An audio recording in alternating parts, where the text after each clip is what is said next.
Excuse me.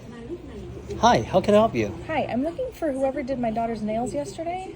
Who was your daughter? He's some sort of influencer, she said.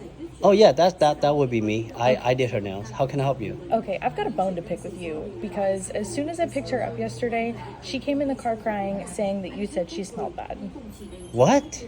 Yeah, she said that you said that she smelled bad, and that's not okay. I never told her that she smelled bad. That's not what she told me. No. The true story is that whenever she talks, I started smelling something. So every time I asked her, like, hey, do you smell that? And she said, no, I don't smell anything. So that's all I asked her. I asked her if she smelled anything that I smell because every time she talks, it's just foul. So you're saying she smelled? No, I didn't. I never called her that she smelled. I just asked her if it smells. Did she smell the same thing that I smell? That's pretty much it. But she kept saying you kept putting on a bunch of masks and scooting away from her and saying that it was her.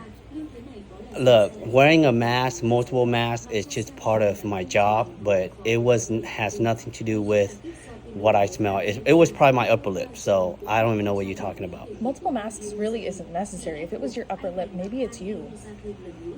That's fine, ma'am. It's me, but is there anything I can help you? No, it's not okay. You made her cry, and I want a refund for the nails that you did on her yesterday. This is ridiculous. It's uncalled for. It shouldn't be something that a nail tech should be doing. Well, I'm not going to give her a refund just because she think I call her that she smells. But you did. I'm demanding a refund. I did not, so I'm not giving you a refund. Whatever. I am not bringing her. I'm not coming back to this nail salon ever again. This is ridiculous. You know, good. Don't bring your stinky ass dollar around here.